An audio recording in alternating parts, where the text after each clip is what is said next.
Paulo e Estevão, capítulo 7. As primeiras perseguições. Saulo de Tarso, nas características de sua impulsividade, deixou-se empolgar pela ideia de vingança, impressionado com o desassombro de Estevão em face da sua autoridade e da sua fama. A seu ver, o pregador do Evangelho infligira-lhe humilhações públicas que impunham reparações equivalentes. Todos os círculos de Jerusalém, não obstante o curto prazo da sua nova permanência na cidade, não escondiam a admiração que lhe votavam. Os intelectuais do tempo estimavam nele uma personalidade vigorosa, um guia seguro, tomando-o por mestre no racionalismo superior. Os mais antigos sacerdotes e doutores do Sinédrio reconheciam-lhe a inteligência aguda e nele depositavam a esperança do porvir. Na época, sua juventude dinâmica, votada quase inteiramente ao ministério da lei, centralizava, por assim dizer, todos os interesses da casuística. Com a argúcia psicológica que o caracterizava, o jovem tarcense conhecia o papel que Jerusalém lhe destinava. Assim, as controvérsias de Estevão doíam-lhe nas fibras mais sensíveis do coração. No fundo, seu ressentimento era panágio de uma juventude generosa e sincera. Entretanto, a vaidade ferida, o orgulho racial, o instinto de domínio toldavam-lhe a retina espiritual. No âmago das suas reflexões, odiava agora aquele Cristo crucificado, porque detestava Estevão, considerado então como perigoso inimigo. Não poderia tolerar qualquer expressão daquela doutrina aparentemente simples, mas que vinha abalar o fundamento dos princípios estabelecidos. Perseguiria inflexivelmente o caminho, na pessoa de quanto lhe estivessem associados. Mobilizaria intencionalmente todas as simpatias de que dispunha, para multiplicar a devassa imprescindível.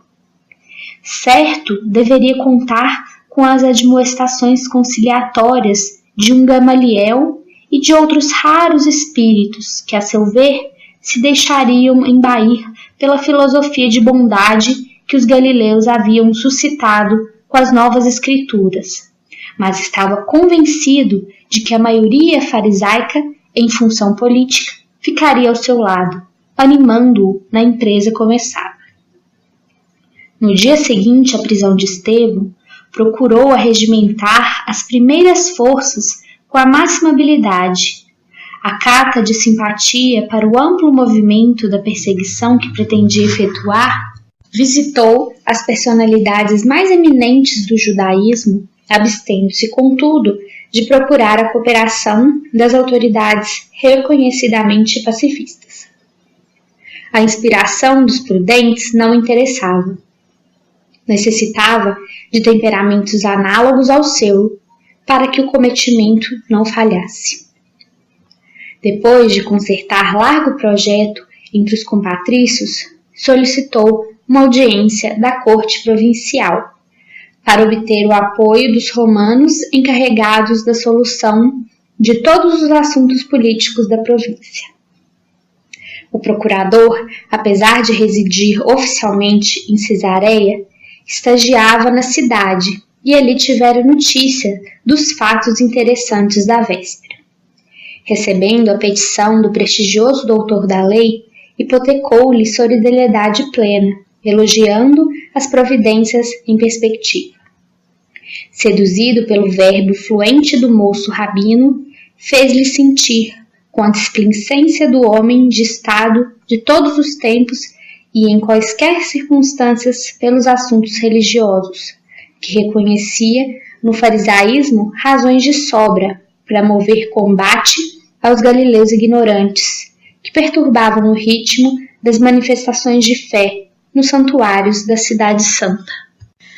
Concretizando as promessas, concedeu imediatamente ao moço de Tarso a necessária outorga para o feito colimado, ressalvando naturalmente os direitos de natureza política, que a suprema autoridade romana devia manter intangíveis.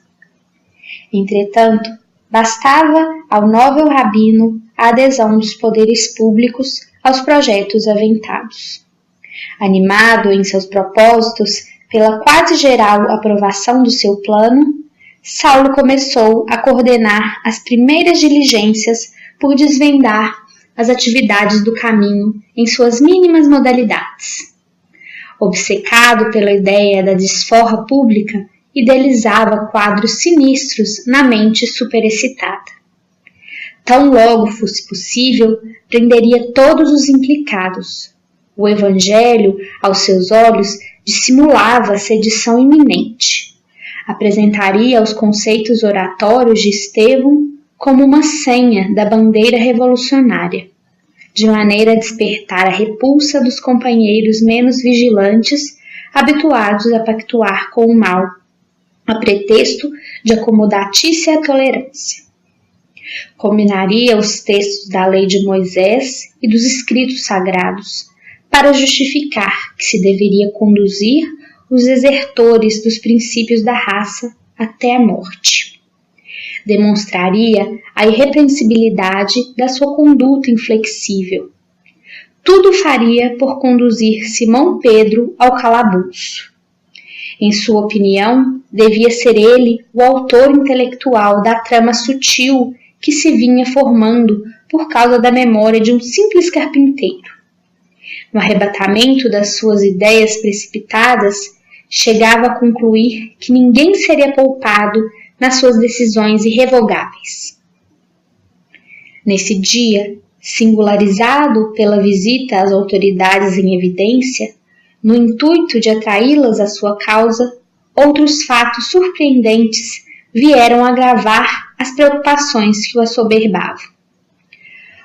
Oséias Marcos e Samuel Natan, dois compatriotas riquíssimos de Jerusalém, depois de ouvirem a defesa pessoal de Estevão no Sinédrio, impressionados com a eloquência e justeza dos conceitos do orador, distribuíram com os filhos a parte da herança cabível a cada um e doaram ao caminho o restante de seus haveres.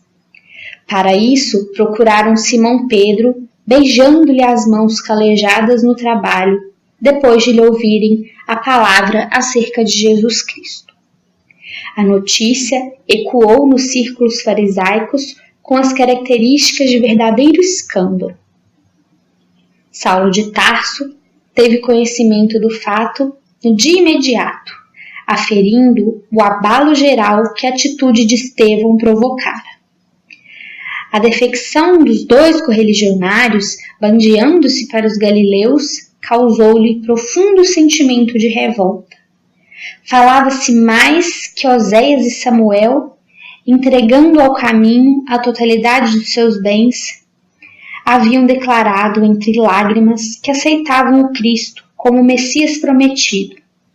Os comentários dos amigos a respeito instigavam-no às mais fortes represálias. Designado pelas caprichosas correntes populares como o mais jovem defensor da lei, sentia-se compelido cada vez mais a revelar o seu ascendente neste posto que considerava sagrado. Na defesa do seu mandato, por isso mesmo, desprezaria todas as considerações tendentes a infirmar-lhe o rigorismo em que presumia um divino dever. Considerando a gravidade da última ocorrência que ameaçava a estabilidade do judaísmo no seio mesmo dos seus elementos mais destacados, procurou novamente as autoridades supremas do Sinédrio, a fim de apressar as repressões em perspectiva. Atento à autorização concedida pelos mais altos poderes políticos da província, Caifás propôs fosse o zeloso doutor de Tarso, nomeado chefe e promotor de todas as providências atinentes e indispensáveis à guarda e defesa da lei. Competia-lhe, então, promover todos os recursos que julgasse convenientes e úteis, reservadas aos sinédrios, as últimas decisões, máxime as de natureza mais grave. Satisfeito com o resultado da reunião, que improvisara, o moço tarcense acentuou antes de se despedir dos amigos. Hoje mesmo requisitarei o corpo de tropa que deverá operar no perímetro da cidade. Amanhã ordenarei a detenção de Samuel e Oséias, até que se resolvam a retomar juízo. E no fim da semana tratarei das capturas da gentalha do caminho. Não temerás, acaso, sortilégios? Interrogou Alexandre com ironia. De modo algum, respondeu sentencioso e decisivo. Sabendo de oitiva que os próprios militares começam a ficar supersticiosos sob a influência das ideias extravagantes dessa gente, chefiarei em pessoa a expedição, porquanto tenciono recolher o tal Simão Pedro ao calabouço. Simão Pedro? Perguntou um dos presentes admirado. Por que não? Sabes o motivo da ausência de Gamaliel ao nosso encontro de hoje? Tornou o outro. Não. É que a convite desse mesmo Simão, ele foi observar as instalações e os feitos do caminho. Não achas tudo isso extremamente curioso? Temos, de maneira geral, a impressão de que o chefe humilde dos galileus, desaprovando a atitude de Estevão perante o sinédrio, deseja recompor a situação, buscando aproximar-se da nossa autoridade administrativa. Quem sabe, talvez tudo isso seja útil. No mínimo, é bem possível estejamos caminhando para a necessária reharmonização. Saulo mostrava-se mais que surpreso, porque estupefato. Mas que vem a ser isso tudo? Gamaliel visitando o caminho? Chego a duvidar da sua integridade mental. Sabemos, interveio Alexandre, que o mestre sempre pautou seus atos e pensamentos com a máxima correção. Era justo se negasse a tal convite em consideração a nós outros. Entretanto, se tal não fez, é igualmente preciso não desacatemos a deliberação tomada, certo com a nobreza de objetivos que sempre o inspirou. De acordo, disse Saulo ao contrafeito. Entretanto, apesar da amizade e gratidão que lhe consagro, nem mesmo Gamaliel poderá modificar minhas resoluções. É possível que Simão Pedro se justifique, saindo ileso das provas a que será submetido, mas seja como for, terá de ser conduzido ao cárcere para as necessárias inquirições. Desconfio da sua aparente humildade. Com que fim se abalançaria ele a deixar suas redes para arvorar-se em benfeitor gracioso dos pobres de Jerusalém? Vejo em tudo isso propósitos de sedição que não devem andar muito longe. Os mais humildes e ignorantes caminham à frente dos perigos. Os senhores da destruição aparecem depois. A palestra animou-se ainda algum tempo, acerca da expectativa geral dos acontecimentos que se aproximavam, até que Saulo se despediu e voltou para casa, disposto a assentar os últimos detalhes do seu plano. A prisão de Estevão tivera, na igreja modesta do caminho, ampla repercussão, despertando justificados receios aos apóstolos da Galileia. Pedro recebera a notícia com profunda tristeza. Encontrara no rapaz de Corinto um auxiliar devoto e um irmão. Além disso, pela nobreza de suas qualidades afetivas, Estevão se tornara uma figura central a focalizar todas as atenções. Para sua fronte inspirada convergiam numerosos problemas, em cuja solução o ex-pescador de Cafarnaum não mais dispensava a sua prestigiosa cooperação. Amado pelos aflitos e sofredores, tinha sempre a palavra de bom ânimo que levantava o mais desalentado coração. Pedro e João preocuparam-se mais por amor que por qualquer outras considerações. Entretanto, Tiago, filho de Alfeu, não conseguia disfarçar seu desgosto em face da conduta desassombrada do irmão de fé, que não hesitara em afrontar os poderes farisaicos dos senhores da situação.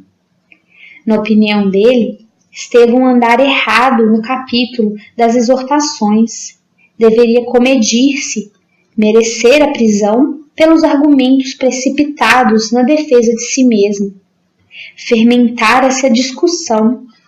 Pedro fazia-lhe sentir a oportunidade da ocorrência para que se revelasse a liberdade do Evangelho e reforçava os argumentos com a lógica dos fatos. A resolução de Oséias e Samuel, entregando-se ao Cristo, era invocada para justificar o êxito espiritual do caminho. Toda a cidade comentava os acontecimentos. Muitos se aproximavam da igreja com sincero desejo de melhor conhecer o Cristo, e isso devia significar a vitória da causa. Tiago, no entanto, não se deixava vencer pelos mais fortes raciocínios. A discórdia tomava corpo. Mas Simão e o filho de Zebedeu sobrepunham a tudo os interesses da mensagem de Jesus. O mestre afirmara-se emissário para todos os desalentados e doentes. E estes já conheciam a igreja humilde de Jerusalém, iluminando-se com a palavra de vida e de verdade. Os enfermos, os desiludidos da sorte, os desprotegidos do mundo, os tristes, iam-lhe ao encontro para o esclarecimento consolador. Era de ver-se como se rejubilavam na dor quando se lhes falava da claridade eterna da ressurreição. Velhinhos trêmulos abriam os olhos desmesuradamente, como se contemplassem novos horizontes de imprevistas esperanças. Criaturas cansadas da luta terrestre sorriam venturosas, quando, ouvindo a boa nova, compreendiam que a existência amargurada não era tudo. Pedro observava os sofredores que Jesus tanto amara e experimentava novas forças. Ciente da atitude nobre de Gamaliel ante as acusações do doutor de Tarso e crente de que só ele evitara o apedrejamento imediato de Estevão, concebeu o projeto de convidá-lo a visitar as instalações toscas da Igreja do Caminho. Exposta aos companheiros, a ideia foi unanimemente aprovada. João era o mensageiro escolhido para o novo cometimento. Gamaliel não só recebeu cavalheirescamente o emissário, como também demonstrou grande interesse pelo convite, aceitando-o com a generosidade que lhes ornava a velhice veneranda. Entabuladas as combinações, o sábio rabino deu entrada na casa pobre dos galileus, que o receberam com infinita alegria. Simão Pedro, profundamente respeitoso, explicou-lhe as finalidades da instituição, esclareceu relativamente os feitos verificados e falou do conforto dispensado aos que se encontravam em abandono.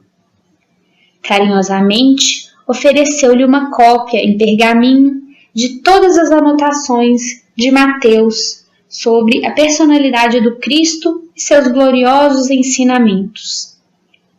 Gamaliel agradecia atencioso ao ex-pescador, tratando-o igualmente com deferência e consideração.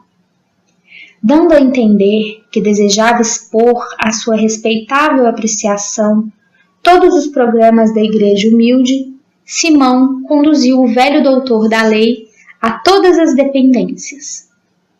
Chegados à longa enfermaria em que se aglomeravam os mais diversos doentes, o grande rabino de Jerusalém não pôde ocultar a máxima impressão, comovido até às lágrimas com o quadro que se lhe deparava aos olhos espantados.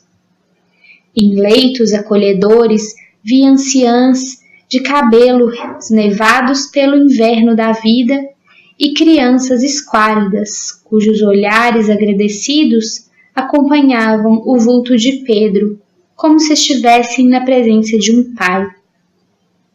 Não dera ainda 10 passos em torno dos móveis singelos e limpos, quando estacou à frente de um velhinho de miserável aspecto.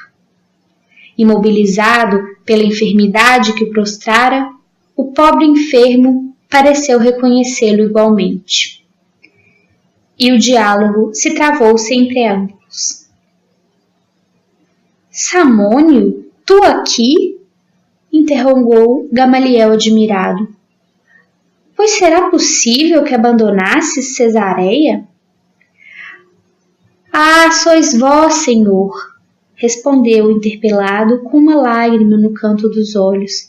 Ainda bem que um dos meus compatrícios e amigos chegou a observar minha grande miséria. O pranto embargou-lhe a voz, impedindo-o de continuar. Mas os seus filhos e os parentes? Na posse de quem estão as tuas propriedades da Samaria? Perguntava o velho mestre, perplexo. Não chores, Deus tem sempre muito para nos dar.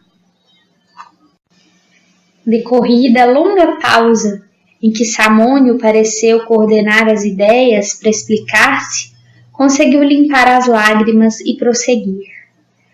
Ah, Senhor, como Jó, vi meu corpo apodrecer entre os confortos de minha casa.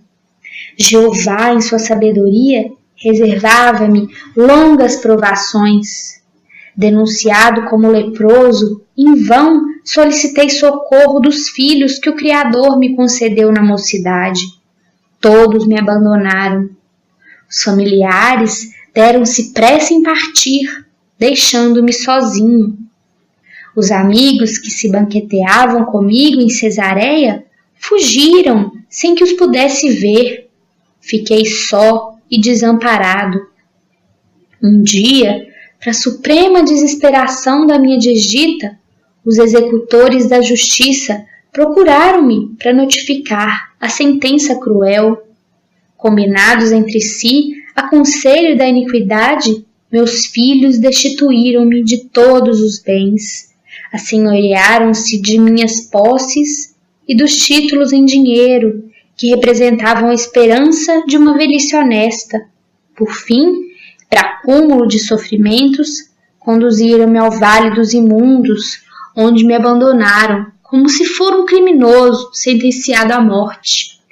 Senti tanto abandono e tanta fome, experimentei tamanhas necessidades, talvez pela minha vida passada no trabalho e no conforto, que fugi do vale dos leprosos, fazendo longa jornada a pé, esperançoso de encontrar em Jerusalém as amizades valiosas de outrora. Ouvindo o relato doloroso, o velho mestre tinha os olhos úmidos.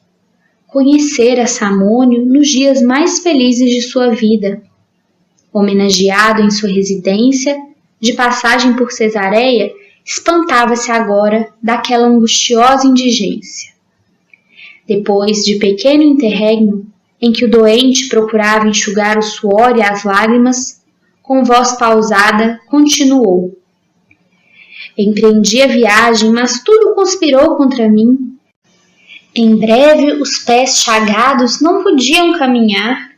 Arrastava-me como podia, cheio de cansaço e sede. Quando o carroceiro humilde, apiedado, me colheu e trouxe a esta casa, onde a dor encontra um consolo fraternal. Gamaliel não sabia como externar sua surpresa, tal a emoção que lhe vibrava no íntimo. Pedro, igualmente, estava sensibilizado. acostumando-se à prática do bem, sem cogitar jamais dos antecedentes do socorrido, via no caso uma confortadora revelação do amoroso poder do Cristo. O grande rabino estava atônito diante do que ali via e ouvia. Com a sinceridade que lhe era peculiar, não podia dissimular sua amizade agradecida ao pobre enfermo, mas, sem recursos para retirá-lo daquele pobre albergue, via-se na contingência de estender seu reconhecimento a Simão Pedro e demais companheiros do ex-pescador de Cafarnaum. Só agora reconhecia que o judaísmo não havia cogitado desses pousos de amor. Encontrando ali um leproso, desejou sinceramente ampará-lo, mas como? Pela primeira vez pensou na dolorosa eventualidade de enviar um ente amado ao Vale dos Imundos. Ele, que aconselhara esse recurso a tanta gente, ali estava considerando agora a situação de um amigo querido. O episódio abalava-o profundamente. Procurando evitar raciocínios filosóficos, de modo a não cair em conclusões apressadas, falou com doçura. Sim, tem razão para agradecer o esforço dos seus benfeitores. E também a misericórdia do Cristo, acentuou o doente com uma lágrima. Creio agora que o generoso profeta de Nazaré, com o testemunho de amor que nos trouxe, é o Messias prometido. O grande doutor compreendeu o êxito da nova doutrina. Aquele Jesus desconhecido, ignorado da sociedade mais culta de Jerusalém, triunfava no coração dos infelizes, pela contribuição de amor desinteressado que trouxera aos mais esverdados da sorte. Compreendeu, ao mesmo tempo, a discrição que se lhe impunha naquele meio humilde, atentas às suas responsabilidades na vida pública. Precisando prosseguir na conversa, por testemunhar o seu altruísmo e piedade, advertiu com um sorriso. Acredito que Jesus de Nazaré, de fato, foi um modelo de renúncia em prol de ideias que até hoje não pude perquirir ou compreender, mas daí a considerá-lo o próprio Messias. Essas palavras, reticenciosas, davam a compreender o escrúpulo do seu coração delicado, entre a lei antiga e as novas revelações do Evangelho. Simão Pedro assim o entendeu e debalde procurava um meio para desviar a palestra no outro rumo. O próprio Samônio, porém, como tutelado do mestre, foi em auxílio do apóstolo, redarguindo a Gamaliel com observações ponderadas e justas. Se eu estivesse com saúde, plenamente identificado com a família e no gozo dos bens que conquistei com esforço e trabalho, talvez duvidasse também desta realidade confortadora. Mas estou prostrado, esquecido de todos, e sei quem me deu a mão amiga. Como israelitas, amantes da lei de Moisés, temos esperado um Salvador na pessoa mortal de um príncipe do mundo. Contudo, essa crença há de prevalecer para uma situação passageira.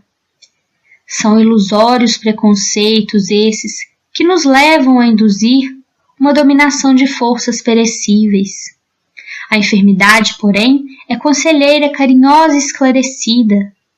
De que nos valeria um profeta que salvasse o mundo para depois desaparecer entre as misérias anônimas de um corpo apodrecido?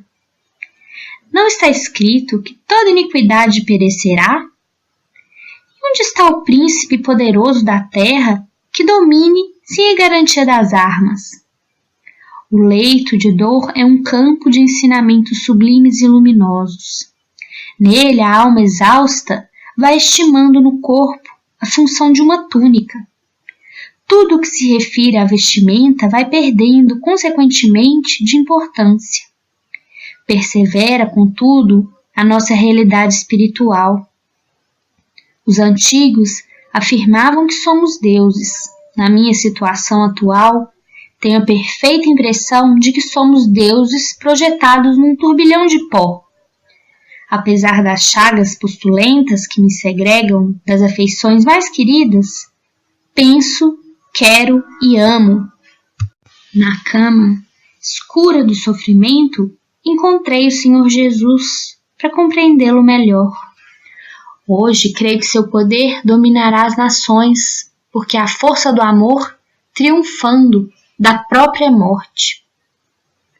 A voz daquele homem marcado de feridas roxas, no seu grave entorno, parecia o clarim da verdade saindo de um monte de pó. Pedro verificava satisfeito o progresso moral daquele mendigo anônimo para avaliar intimamente a força regeneradora do Evangelho. Gamaliel, por sua vez, aturdia-se com o profundo sentido daqueles conceitos. A pregação do Cristo, nos lábios de um doente desamparado, tinha um cunho de beleza misteriosa e singular. Samônio falara no tom de quem tivera experiências diretas de um encontro real com o profeta nazareno. Buscando afastar qualquer possibilidade de controvérsia religiosa, o generoso rabino sorriu e acrescentou: reconheço que falas com muita sabedoria. Se é incontestável que estou em uma idade em que não seria útil alterar os princípios, não posso manifestar-me contrário às tuas suposições, pois estou bem de saúde, gozo o carinho dos meus e tenho uma vida tranquila. Minha faculdade de julgar, portanto, tem de operar no outro rumo. Sim, é justo, retrucou Samônio inspirado. Por enquanto, não estais precisando de um Salvador. Eis porque o Cristo afirmava que viera para os doentes e para os aflitos. Gamaliel compreendeu o alcance destas palavras que davam para meditar uma vida inteira. Sentiu os olhos úmidos, a observação de Samônio penetrar-lhe fundo o coração sensível de homem justo. Percebendo, todavia, que necessitava de prudência para não confundir os sentimentos do povo, atento ao cargo oficial que ocupava, esboçou um manso sorriso para o interlocutor, bateu-lhe levemente no ombro e, com acento de fraternal sinceridade, acentuou: talvez tenhas razão, estudarei o teu Cristo. E lembrando o pouco tempo de que dispunha, recomendou o amigo a Simão, despedindo-se num abraço, para acompanhar o apóstolo de Cafarnaum às últimas dependências. Antes de se retirar, o sábio rabino felicitou os companheiros de Jesus pela obra que realizavam na cidade, e, compreendendo a delicadeza de sua missão num ambiente por vezes tão hostil, aconselhou a Pedro não esquecer, na Igreja do Caminho, todas as práticas exteriores do judaísmo.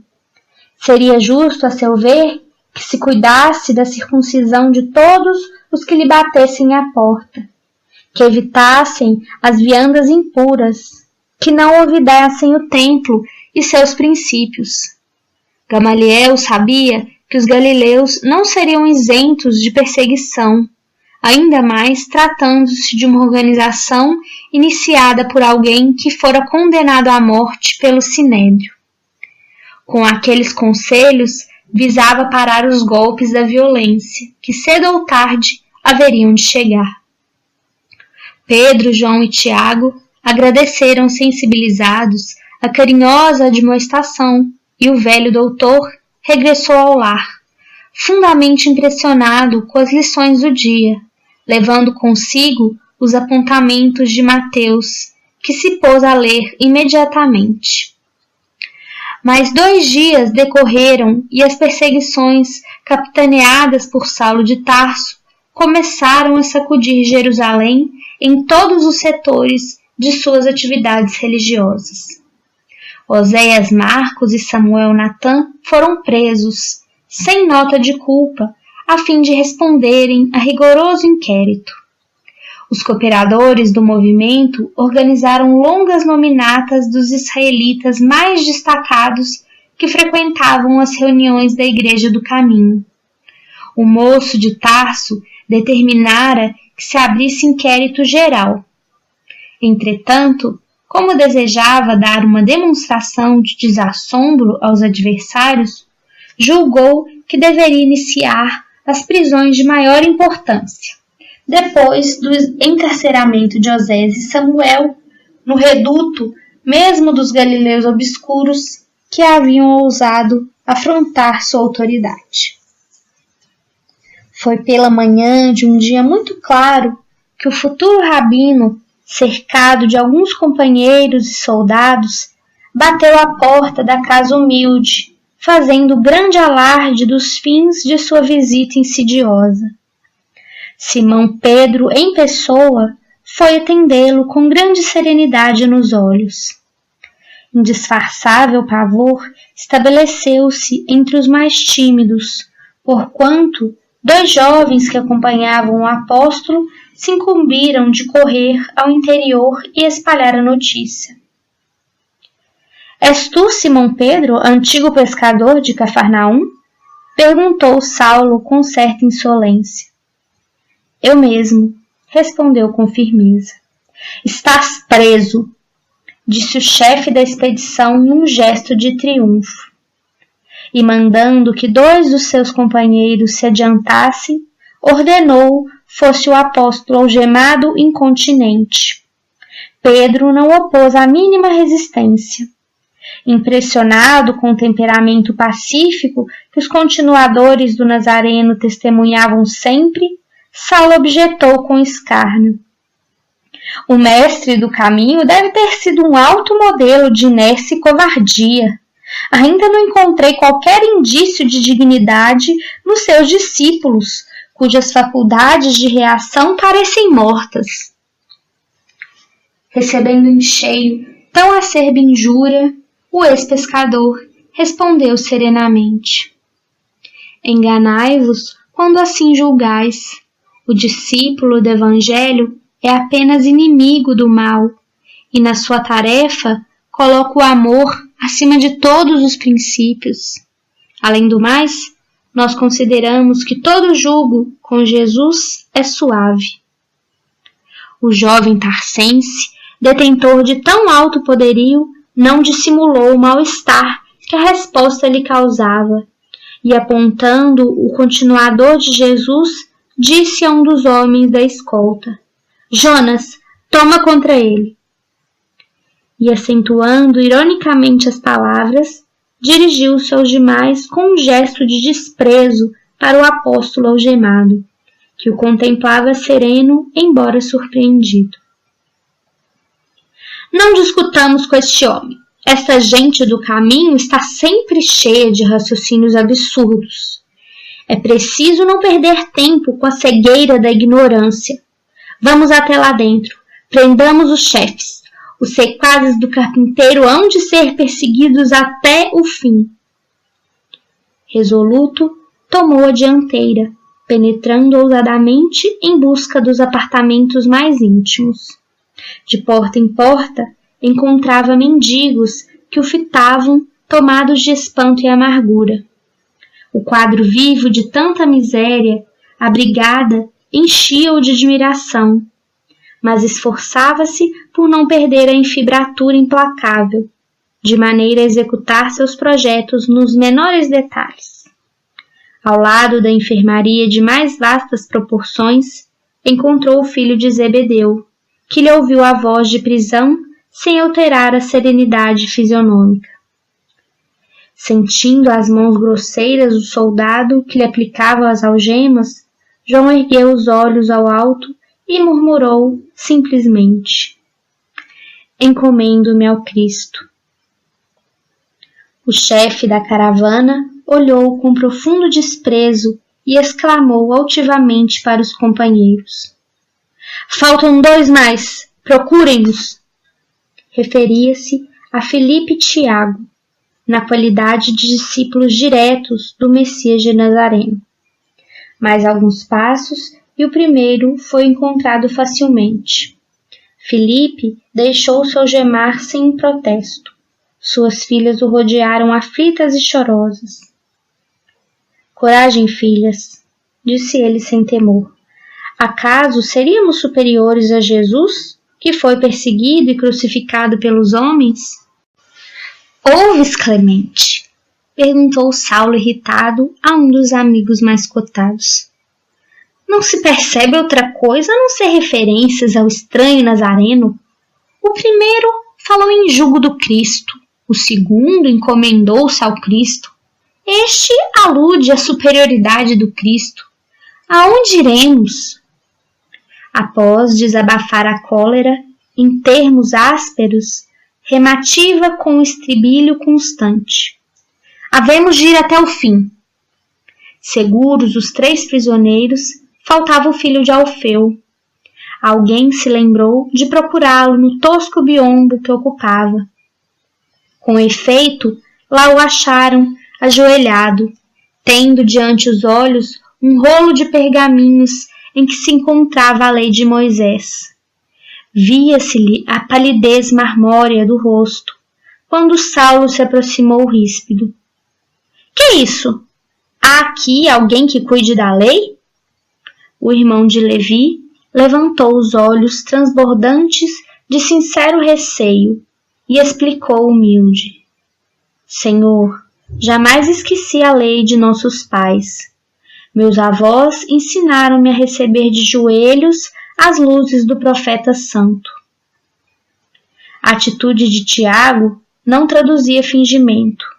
Consagrando o máximo respeito ao libertador de Israel, sempre ouvira dizer que seus livros sagrados estavam tocados de virtude santa. Na expectativa do cárcere, atemorizara-se com o perigo iminente. Não pudera compreender maiormente, como os outros companheiros, o sentido divino e oculto das lições do Evangelho. O sacrifício inspirava-lhe indisfarçáveis temores. Afinal, pensava ele, na compreensão parcial do Cristo. Quem ficaria para superintender as obras começadas? O Mestre espiara na cruz e, naquele instante, os apóstolos de Jerusalém estavam presos. Precisava defender-se com os meios possíveis ao seu alcance. Imaginou recorrer às virtudes sobrenaturais da lei de Moisés, de acordo com as velhas crenças. Genuflexo, esperara os verdugos que se aproximavam.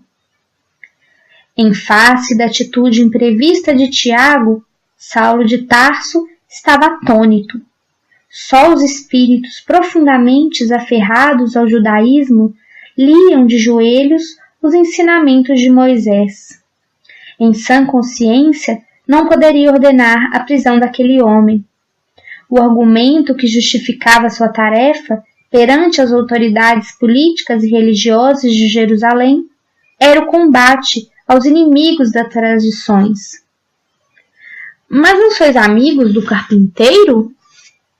Com invejável presença de espírito, o interpelado respondeu: Não me consta que a lei nos impeça de ter amigos. Saulo perturbou-se, mas prosseguiu: Mas que escolheis, a lei ou o evangelho? Qual dos dois aceitais em primeiro lugar? A lei é a primeira revelação divina, disse Tiago com inteligência. Ante a resposta que o desconcertava de alguma sorte, o moço de Tarso refletiu um momento e acrescentou, dirigindo-se aos circunstantes: Está bem, este homem fica em paz. O filho de Alfeu, intimamente satisfeito com o resultado de sua iniciativa, acreditava agora que a lei de Moisés estava tocada de graças vivas e permanentes. A seu ver, fora o código do judaísmo o talismã que o conservara em liberdade. Desde esse dia, o irmão de Levi ia consolidar para sempre suas tendências supersticiosas. O fanatismo que os historiadores do cristianismo encontraram na sua personalidade enigmática teve aí a sua origem. Afastando-se do aposento de Tiago, Saulo preparava-se para sair, quando, de regresso à portaria para ordenar a partida dos prisioneiros, esbarrou com a cena que mais o haveria de impressionar.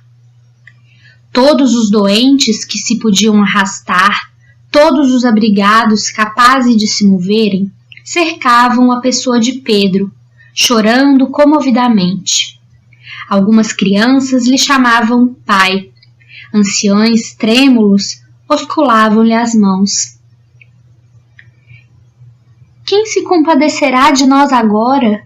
Perguntava uma velhinha debulhada em pranto. Meu pai, onde vão levar-vos? Dizia um órfão afetuoso, abraçando-se ao prisioneiro. Vou ao monte, filho, respondia o apóstolo. E se vos matarem? Tornava o pequenino com uma grande interrogação nos olhos azuis. Encontrar-me-ei com o mestre e voltarei com ele, esclarecia Pedro bondosamente. Nesse instante, surgiu a figura de Saulo que regressava, contemplando a multidão de aleijados, cegos, leprosos e crianças que entupiam a sala, exclamou irritado. Afastem-se, abram caminho! Alguns recuavam, espavoridos, vendo os soldados que se aproximavam, enquanto os mais resolutos não arredavam passo. Um leproso, que mal se punha em pé, adiantou-se. O velho Samônio, recordando-se do tempo em que podia mandar e ser obedecido, aproximou-se de Saulo com desassombro. Nós precisamos saber para onde vão esses prisioneiros, disse com gravidade. Para trás, exclamou o moço tarcense, esboçando um gesto de repugnância. Será possível que um homem da lei tenha de dar satisfações a um velho imundo? Os guardas armados tentaram adiantar-se para castigar o atrevido. No entanto, a lepra defendia Samônio dos seus ataques. Prevalecendo-se da situação, o antigo proprietário de Cesareia revidou com firmeza. O homem da lei não precisa prestar contas senão a Deus, quando no exato cumprimento dos seus deveres. Todavia, nesta casa, falam os códigos de humanidade. Para vós eu sou um imundo, mas para Simão Pedro sou um irmão. Prendeis os bons e libertais os maus. Onde diz a vossa justiça? Crede somente no Deus dos exércitos?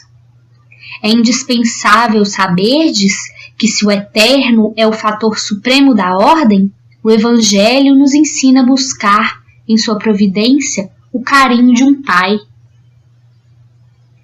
Ouvindo aquela voz digna, que fluía da miséria e do sofrimento como um apelo de desesperação, Saulo quedara-se admirado. O mendigo, entretanto, depois de longa pausa, prosseguia resoluto. Onde estão vossas casas de arrimo aos oprimidos da sorte? Quando vos lembrardes de um asilo para os mais infelizes?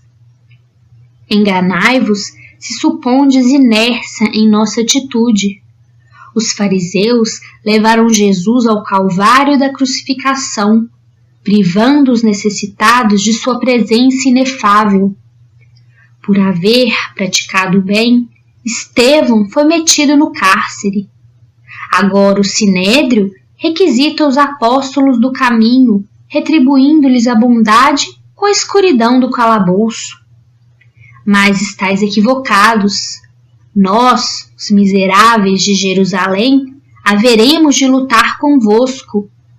De Simão Pedro, nós disputaremos a própria sombra.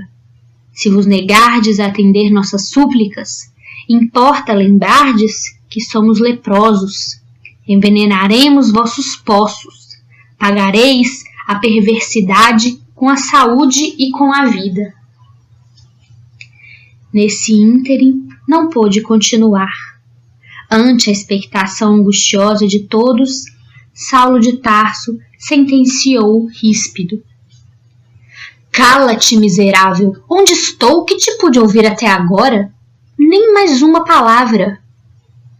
E designando a um dos soldados, murmurou com desprezo: Sinésio, dá-lhe 10 bastonadas, é indispensável castigar-lhe a língua insolente e viperina. Ali mesmo, à vista de todos os companheiros que se retraíam amedrontados, Samônio recebeu o castigo sem balbuciar uma queixa. Pedro e João tinham os olhos úmidos. Os demais doentes encolhiam-se estarrecidos. Terminada a tarefa, um grande silêncio dominava os corações ansiosos e doloridos. O doutor de Tarso rompeu a expectativa com a ordem de partida, a caminho do cárcere. 2 crianças pálidas acercaram-se então do ex-pescador de Cafarnaum e perguntaram chorosas: Pai, com quem ficaremos nós? Pedro voltou-se acabrunhado e respondeu com ternura: As filhas de Filipe ficarão convosco. Se Jesus permitir, meus filhos, não me demorarei. O próprio Saulo, intimamente, estava comovido. Entretanto, não desejava trair-se a si mesmo, deixando-se vencer pela emoção que o quadro lhe provocava.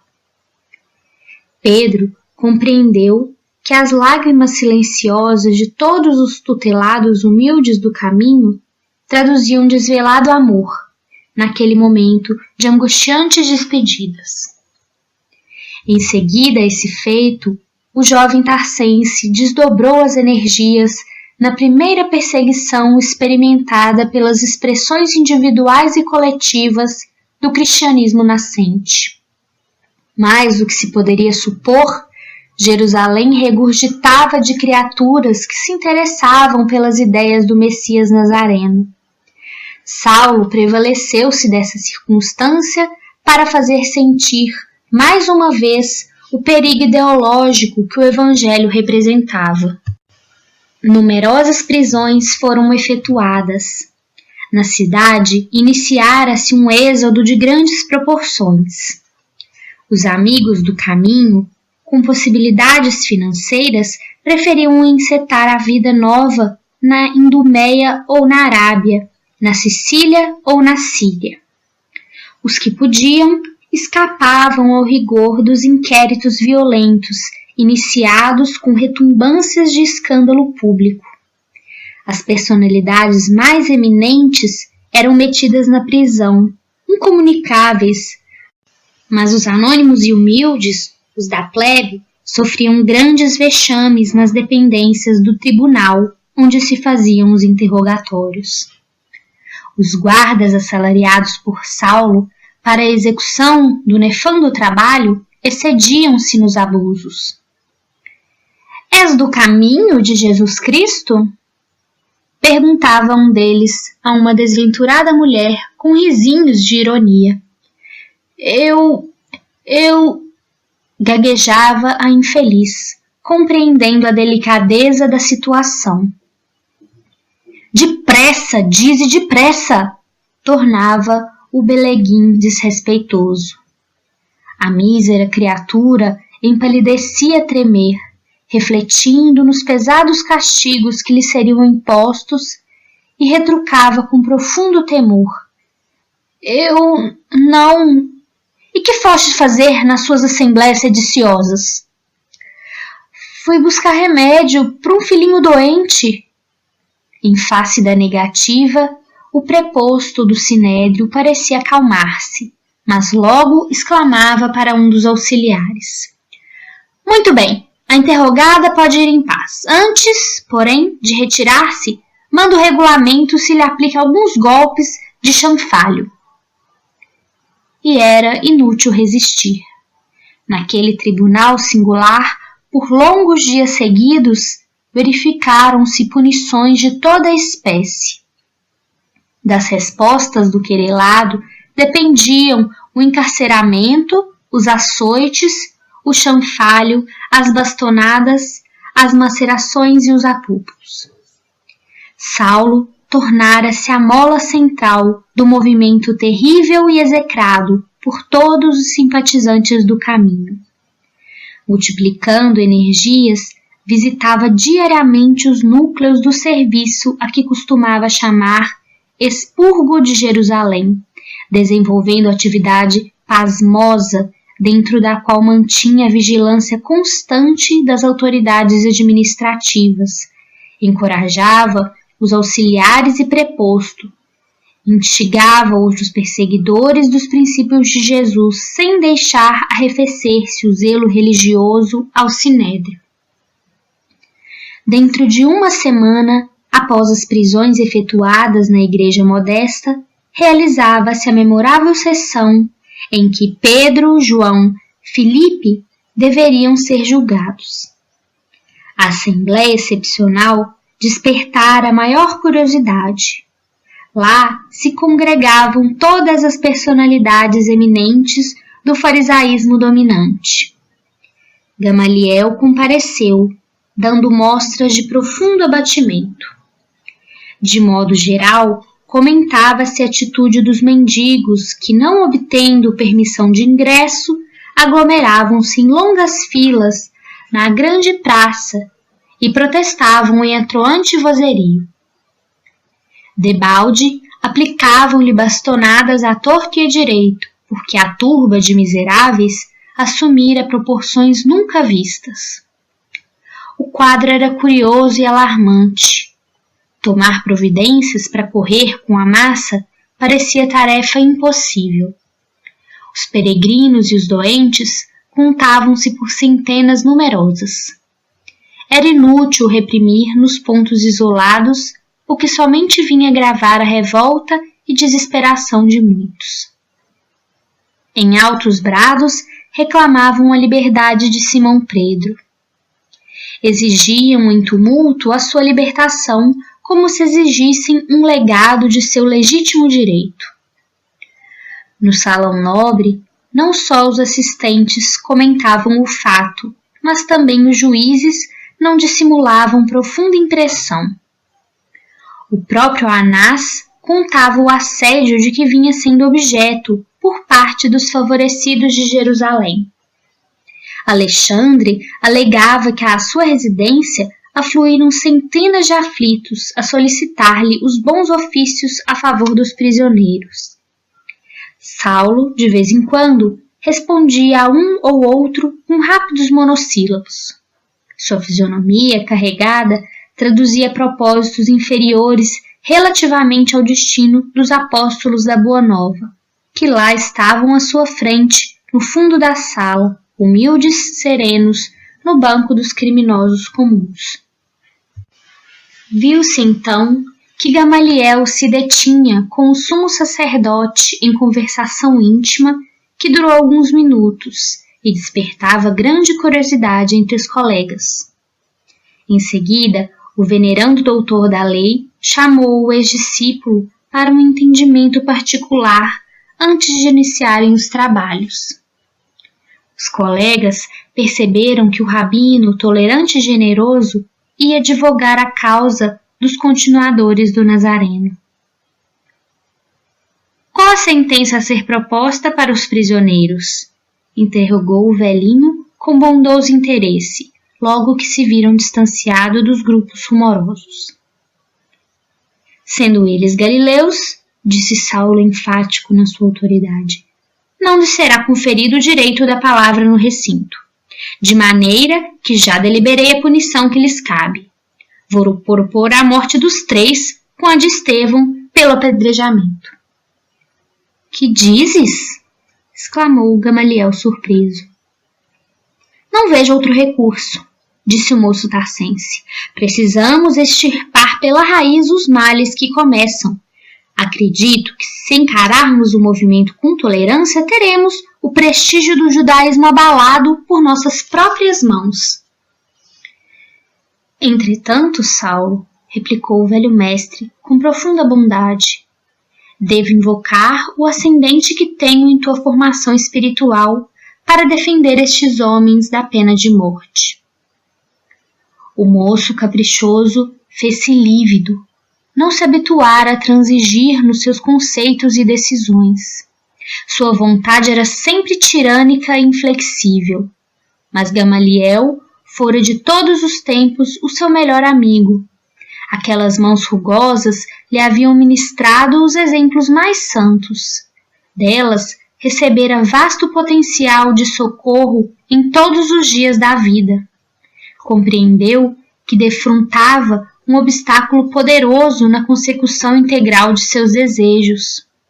O venerando rabino percebeu a perplexidade e logo insistiu.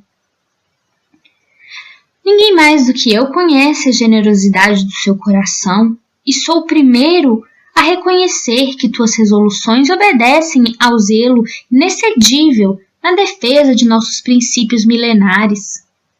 Mas o caminho, Saulo, parece ter uma grande finalidade na renovação dos nossos valores humanos e religiosos. Quem entre nós havia se lembrado de amparar os infortunados com o provimento de um lar afetuoso e fraterno?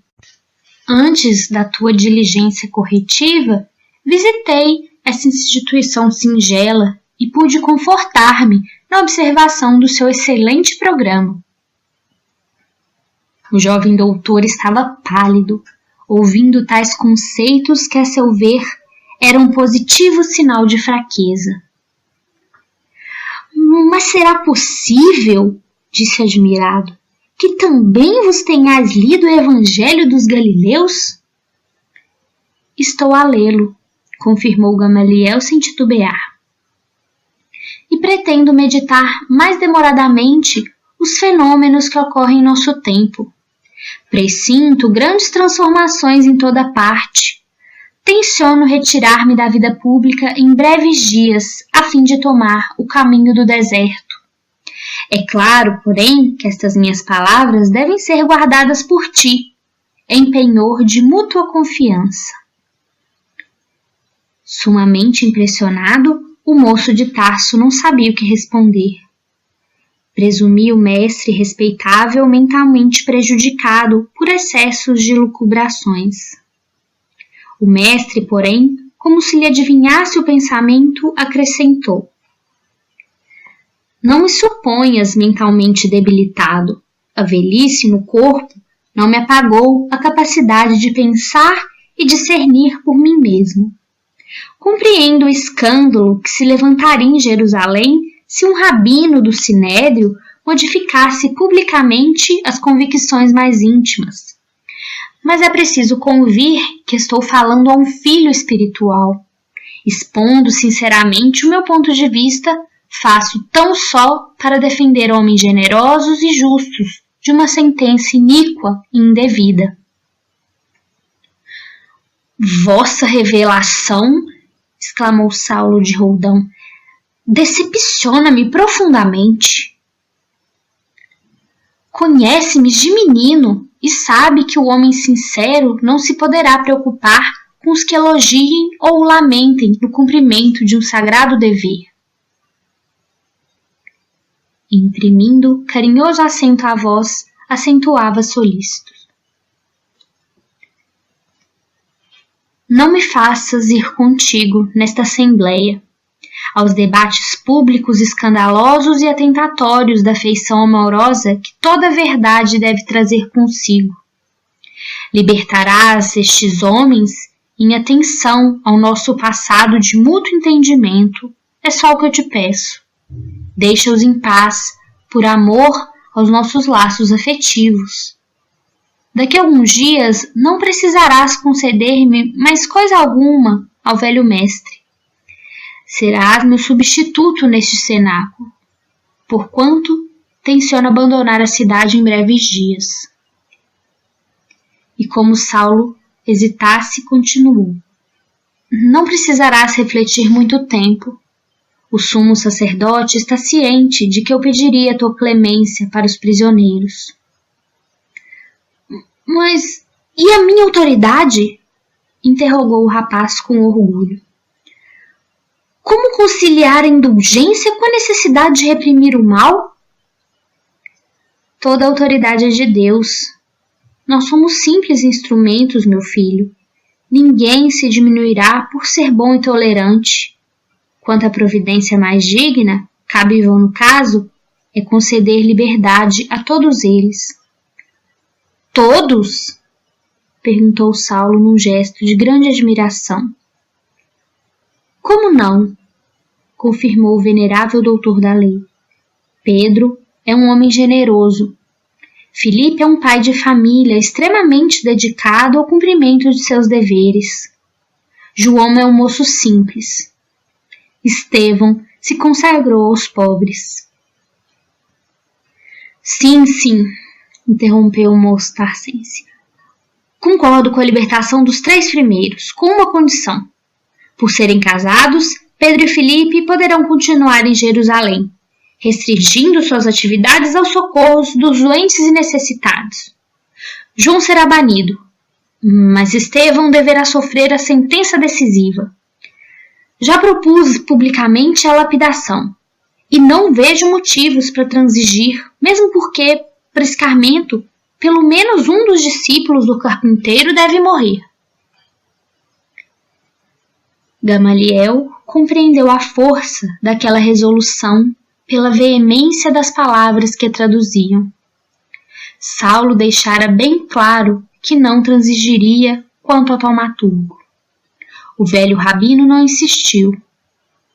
Para evitar um escândalo, entendeu que Estevão pagaria com o sacrifício. Aliás, considerando o temperamento voluntarioso do ex-discípulo, a quem a cidade havia conferido atribuições tão vastas, já não era pouco obter clemência para os 3 homens justos, consagrados ao bem comum. Compreendendo a situação, acentuou o respeitável rabino. Pois bem, seja assim. E com um sorriso de bondade, deixou o moço algo preocupado e perplexo. Daí a instantes, com surpresa geral da Assembleia, Saulo de Tarso, da tribuna, propunha a libertação de Pedro e Filipe, o banimento de João e reiterava o pedido de apedrejamento para Estevão, por considerá-lo o mais perigoso dos elementos do caminho. As autoridades do Sinédrio, apreciando os alvitres com satisfação, por saberem que a medida agradaria à turba numerosa, afirmaram seu unânime consentimento e a morte de Estevão foi aprazada para 1 semana depois, convidando Saulo os amigos para a triste cerimônia pública a que ele próprio haveria de presidir.